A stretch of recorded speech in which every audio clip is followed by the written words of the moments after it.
Welcome to this edition of Dufferin Life. I'm your host, Teena Avery. Thank you so much for tuning in. Okay, so if you've been watching the show and you know a little bit about me, you know that there are a couple holidays that I truly, truly enjoy. And some of them are not necessarily holidays, but they are a holiday in my world. And the one I'm talking about, of course, is Halloween. Do you like to be scared? Do you just love watching people get dressed up and seeing everything happening? Well, we're going to be talking about such a fun event that's coming up. Joining me today, we have Jeremy and Henry Little. Thank you so much for joining us. Thank you for having us. And look at you. You guys, you outdressed me today, that's for sure. We always try to come best dressed. Well, let's start talking. We're talking about Haunt in the Park. So, Jeremy, just tell us a little bit about what it is and when it is. So Haunt in the Park is a haunted house that is in Shelburne at the Fiddle Park. We set up the pavilion. It's 6,000 square feet, and we basically build a haunted village town inside it and bring people along for the ride. Wonderful. Henry, what do you think about all this? You've obviously, you're part of the family, so it's got to be in your blood, but what do you think about Haunt in the Park? I honestly think that it's super fun. I love scaring people. It might be a weird thing to say, but I just love it. You know, there's a lot of people who get joy out of watching other people jump out of their skins. For sure, for sure. So let's go back to the beginning. Let's talk about where this all started. So this started 30 years ago now with my dad on our house on First Avenue in Shelburne. We were starting to get to that age where you're too old to trick or treat, but you know, you still want to do something for Halloween. So he started this little haunted house on our front porch, so we didn't go get into trouble on Halloween night. Right. So keep the kids at home. And, smart man. Yeah, just kind of a little preventative action.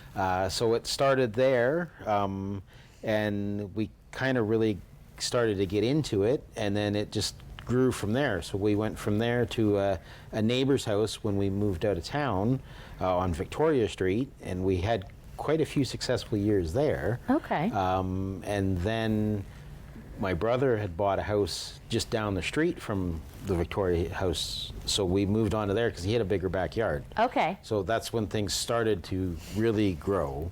And then we were there for about 5 years, and then one of the town councilors at the time said, well, why don't you have it at the Fiddle Park? We're not using it anyways. Right. So then we moved out to the park, and that's 50 acres and, you know, all the space you could ever want.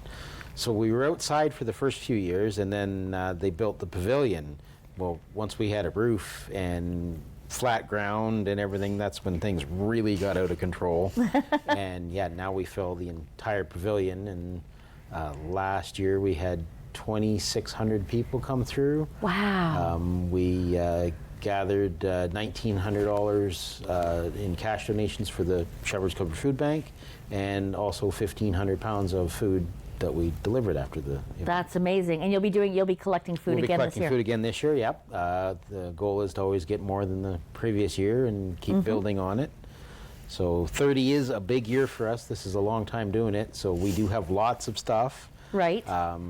So we are planning a grand opening ceremony the Friday night. Okay. A little more extravagant, and maybe a little bit of the past history will be talked about. And then we'll start into the whole event from there, and then it goes from Friday into Saturday, where the mini boo will be. Yes, we got to talk about the mini boo. The mini boo for the little children that don't necessarily, or adults that don't necessarily want to come out when it's dark out. Well, I'm glad you said adults too, because some people love to see all of these things, but don't want to have the bejeebers scared out of them. Yeah, and so we do the mini boo just so it's a mask off, kid-friendly event. So it's more of a social kind of thing. People come out and see all the work we do, and you know, you get to see a lot more of the details during the day. Right. So then we do the mini boo, and then we're doing another haunt on Saturday night, and then of course Halloween night, you know, is another. It's a full-out scare. Yeah. If you come out Halloween night, you're getting everything we could throw at you. Wonderful. So, Henry, I want to get your opinion. Do you go through it? Like, are you part of it on the night of, or do you go through it, and even though you know what's happening, do they still scare you?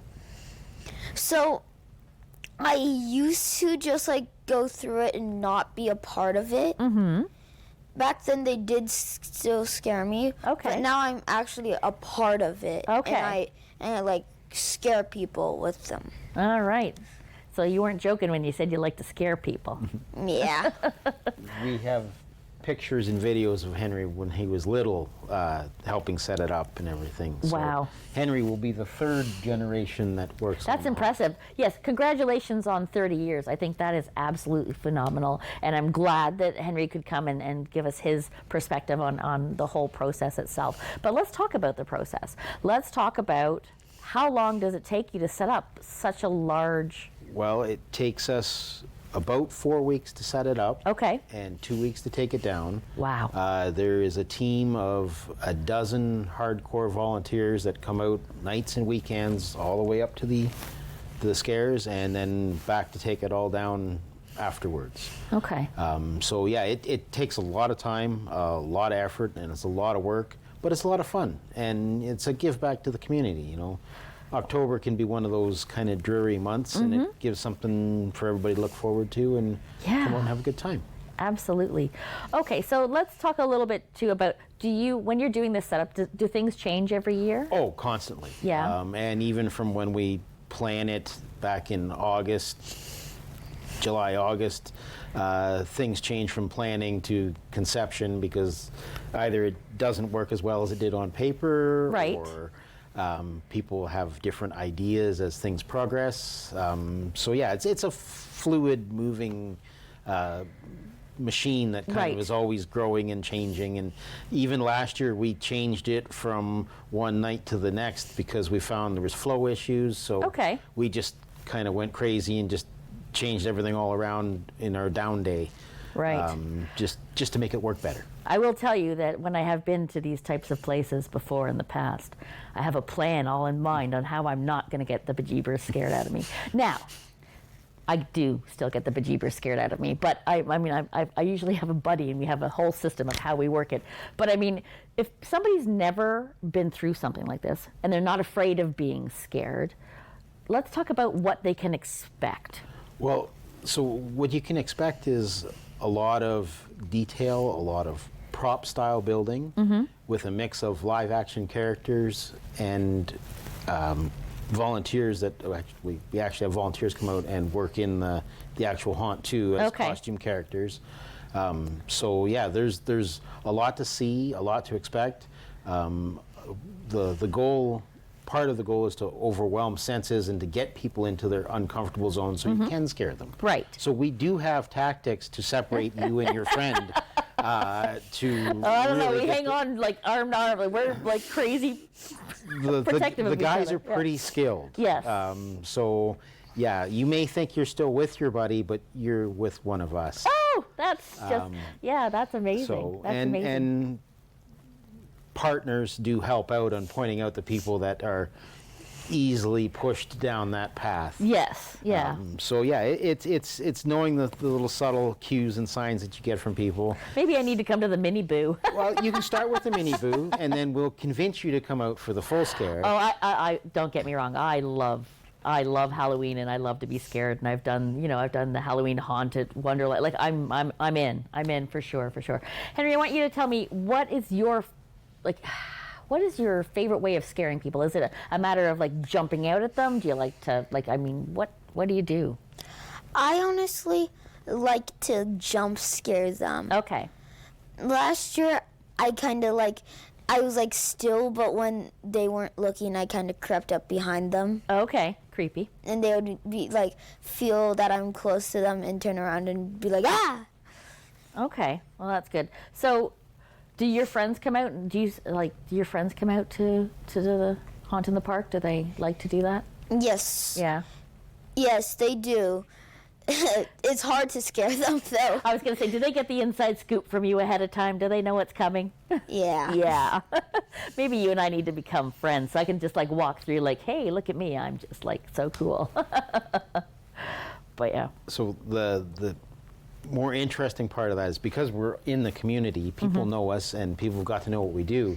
we do get approached by people leading up to Halloween saying, if I bring my boyfriend through or my girlfriend through, you've got to get them. And they'll actually kind of set us up ahead of time to be able to really get them. Those people are mean. hardcore. Yeah, and I like those people. Yeah. So yeah, we do a lot of let's call it custom scaring that you can set up ahead of time when you meet people on the street and like, oh, you really got to get my boyfriend, you know. That's awesome. So yeah, it's a whole community effort and payback. So yeah, for sure.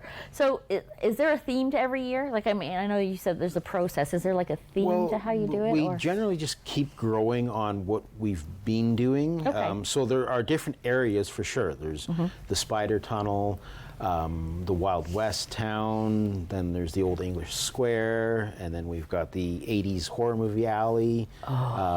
So yeah, there's different areas. It's big enough now that we have themed areas. So we just don't set off at the start of the year as like, this year is zombies or this year is this. So we have a little bit for everybody. There's the circus. I was just about to say, and you probably have clowns. Well, there's a lot more people afraid of clowns than you actually think of. Oh, I'm not surprised. So clowns are a big part of it. They're super creepy. Yeah, they're kind of, we call the circus the center hub. So everybody has to go through the circus to go through all the different areas. Right. So there is that. I'm not saying I'm afraid of clowns. I'm just saying there's something creepy about a clown. Like they just make people uncomfortable. Yes. It's part of the scare triangle. You know, you got to get people uncomfortable, set the atmosphere, then you move in for the jump. Right.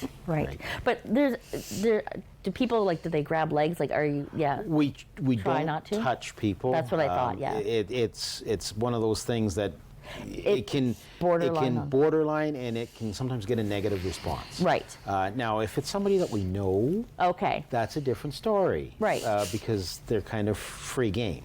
Right. But yeah, as a general person going through, there's no touching. Well, yeah, and that's why I wanted to bring that up because some people may be thinking, well, I don't want to go. I don't want someone like grabbing my leg. Because then, I mean, things could happen. You could grab somene's leg and they could fall. Well, they could which fall. Is not intentional. What happens? And it still happens when you don't touch them. Is sometimes you get kicked or punched. It's just a reaction, right? Yeah. So you're kind of ready for it, but. Yeah, we try to give space, but without giving space, because to get that scare, you got to invade that personal space just a little bit. Just a little bit, right? Without physical contact, for sure. So we've got a very just a few minutes, not even a few minutes. We've got very little time left. Tell me again the dates. So it'll start October 27th. That's the Friday night. So that's our grand opening ceremonies with the scare after. Then there's Saturday, which is the mini boo, and then Saturday evening, which is a full scare again, and then Halloween evening. You can check out all our social medias for the times and dates. And it's free to come in, but we're asking for donations. To the food bank are greatly accepted, and we try to get more than the previous year to really help out. Wonderful. Well, I want to thank you both for joining me today. Well, thank you for having us. Thanks, Henry, for coming out. Maybe you'll get to scare me. Maybe. Okay. And thank you for joining us. Don't go anywhere. We'll be right back. So we're still on screen. Teena's fun.